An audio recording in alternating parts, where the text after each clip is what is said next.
Olá, pessoal. Sejam bem-vindos a mais uma aula de língua portuguesa. Vamos começar aqui nossa aulinha de número 3, certo? Sobre sujeito e predicado. Estamos aqui. Espero que todos estejam bem durante essa tão terrível pandemia, né?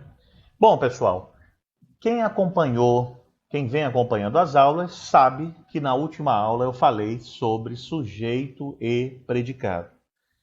Eu vou recuperar aqui um pouquinho isso para quem não entendeu, para quem ficou um pouquinho para trás, para quem estiver com alguma dúvida, e nós vamos avançar para os últimos tipos de sujeito. Só para já lembrar, na aula passada eu falei sobre sujeito simples, composto e oculto, certo? Foi isso que eu falei na aula passada. E nessa nós vamos falar sobre o sujeito indeterminado e inexistente, ok? Essa é a aula de número 3. Então eu falei na última aula o seguinte: o que é essa coisa do sujeito e do predicado? Eles são os elementos essenciais de uma oração. Falei isso. Quando você diz uma frase assim, eu estou cansado, você tem aí sujeito e predicado.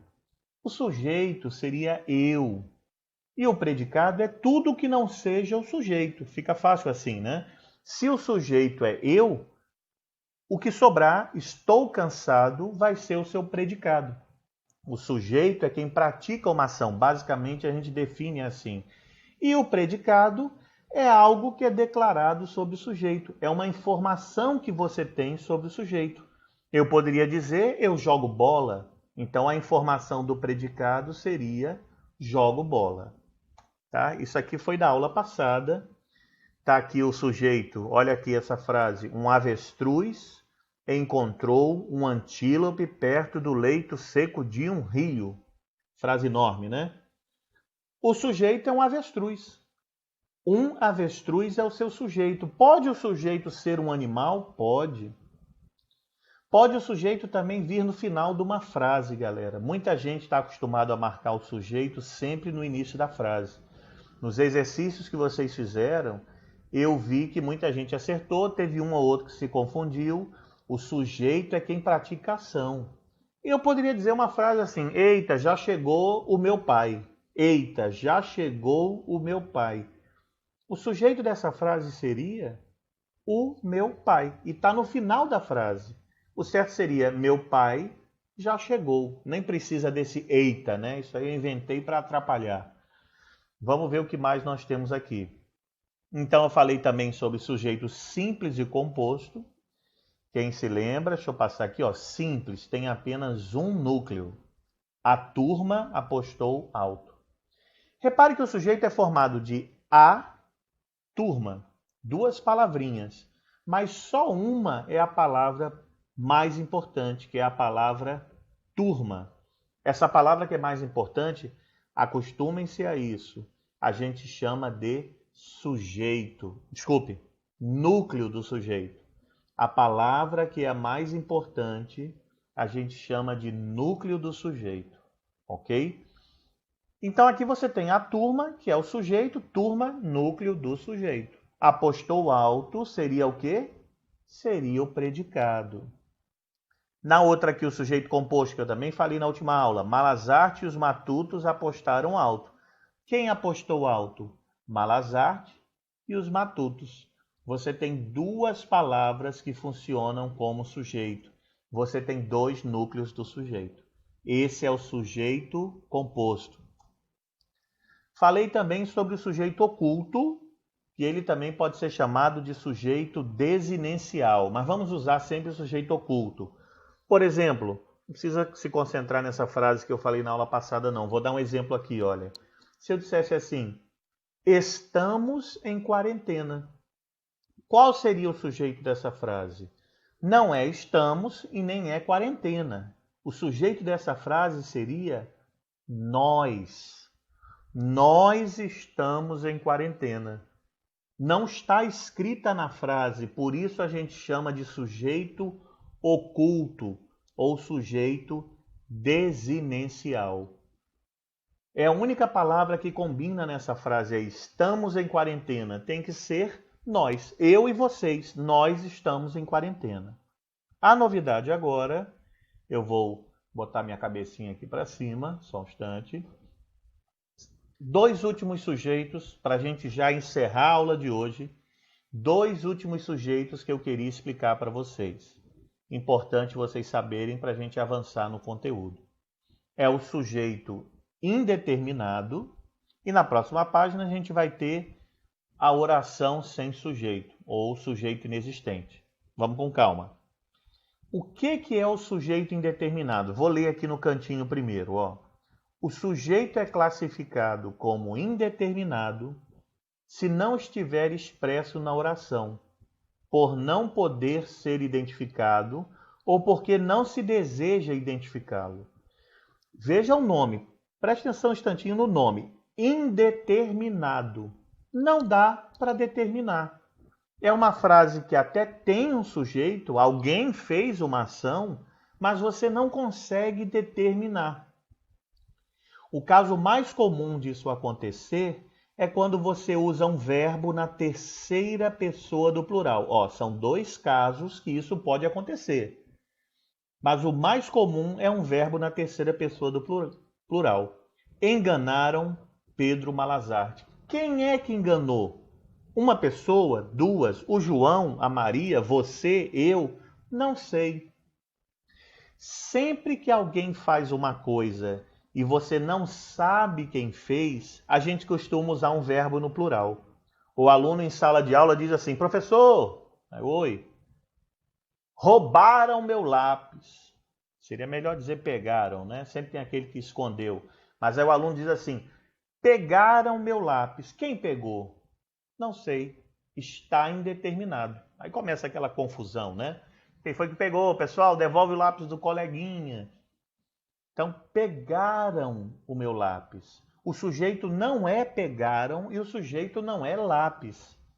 Essa frase, essa oração, só tem predicado. Pegaram o meu lápis. O sujeito está indeterminado. Você não pode sublinhar nada na frase como sujeito, porque o sujeito não está na frase. E não podemos determiná-lo, como a gente fazia com o sujeito oculto. Que aí você poderia dizer, o sujeito é tal, né? Lembra da frase? Estamos, acho que foi essa, né? Estamos em quarentena. Nós estamos em quarentena. Sujeito oculto. Mas aqui não. Enganaram Pedro Malazarte. Você não sabe quem foi. Assaltaram uma moça ali na rua. Quem assaltou? Não sei. O sujeito não é a moça, não. Que a moça foi assaltada, não é ela que assaltou, certo? Ela sofreu a ação, ela não fez a ação, ok? Então, outra coisa, picharam o muro da igreja. Quem pichou? Não sei, sujeito indeterminado. Então, sempre que você tiver um verbo na terceira pessoa do plural, um verbo no plural, o sujeito é indeterminado. Claro, desde que ele não esteja na frase. Se aqui tivesse escrito João e Maria enganaram Pedro Malazarte, o sujeito seria João e Maria. A outra forma de acontecer o sujeito indeterminado é um verbo na terceira pessoa do singular com o pronome se. Aqui nós temos alguns exemplos. Dorme-se bem no sítio de Pedro. Quem é que dorme bem no sítio de Pedro, né? Não sabemos. Aqui se está feliz com o sossego. Olha aqui o se e o verbo na terceira pessoa do singular. Outro exemplo. Precisa-se de operários. Precisa-se de cozinheiros. Quem é que precisa de operário ou cozinheiros? Não sei. Quando vem o verbo com essa partícula se, o sujeito também é indeterminado. Certo? A gente vê muito esses cartazes, né? Precisa-se, procura-se por não sei o quê. Mais à frente a gente vai ver que em alguns casos nem é indeterminado, mas vamos deixar assim por enquanto. Precisa-se, dorme-se, procura-se por todas essas expressões, o sujeito é indeterminado. É o verbo mais o tracinho, né, que é o hífen, e o SE. E para terminar, a oração sem sujeito. Essa oração sem sujeito é o último tipo de sujeito, também é chamado de sujeito inexistente. Cuidado, não é indeterminado, não é oculto. É sujeito inexistente ou oração sem sujeito. Dá na mesma. Oração sem sujeito ou sujeito inexistente é a mesma coisa. E aí eu botei o seguinte: há orações em que o verbo presente no predicado é impessoal. Gente, o que é isso? É um verbo que não aceita um sujeito. Ele não se refere a um sujeito, certo? É um verbo que não pode ser atribuído, não se pode dar um sujeito para ele. Pronto, é para ficar simples aí para vocês. Aí aqui embaixo, esse tipo de oração é chamado de oração sem sujeito. Sabe quais são os principais exemplos? A gente vai ver aqui e você vai entender. Oração sem sujeito. Olha aqui. Quando ocorrem 3 situações aqui, as situações que ocorre oração sem sujeito. Verbos que expressam ou indicam fenômenos da natureza. Sempre que você tem verbos assim, choveu muito hoje, não tem sujeito. E não é porque ele está escondido ou indeterminado, não. Não dá para dar um verbo, não dá para dar um sujeito ao verbo choveu. Você não diz assim, o céu choveu. Você diz logo, choveu. Você não diz, a nuvem está chovendo. Você diz apenas, está chovendo. Anoiteceu, trovejou, nevou. Nevou no Rio Grande do Sul. Lá tem nevado, é verdade. Certo? É direto o verbo. Sempre que vierem esses verbos que são fenômenos da natureza, a oração é sem sujeito ou sujeito inexistente. O segundo, verbos que indicam fenômenos da natureza ou que indicam expressões temporais ou tempo decorrido. Todas as expressões relacionadas a tempo, hora mesmo, certo? Amanhã, à tarde, à noite, são 5 horas, essas coisas, é oração sem sujeito. Quer ver? Olha aqui. Faz tempo que não te vejo. Há dias que não como. É muito tarde. Estava cedo. Certo? Todas essas expressões você tem. Se eu dissesse assim também, são 7 horas. Todas essas expressões que envolvem horas, também nós temos oração sem sujeito. Ok? E por último, o verbo haver no sentido de existir. Quando você usa o verbo haver, né, muita gente, às vezes a gente usa mais o verbo existir. Por exemplo, existem 5 alunos na quadra. Mas se você trocar pelo verbo haver, há 5 alunos na quadra, a oração é sem sujeito também. Não vá dizer que os sujeitos são os 5 alunos. Há 5 alunos na quadra, é uma oração sem sujeito. Eles não estão fazendo nada, eu não disse o que eles estão fazendo, eu estou apenas citando uma quantidade.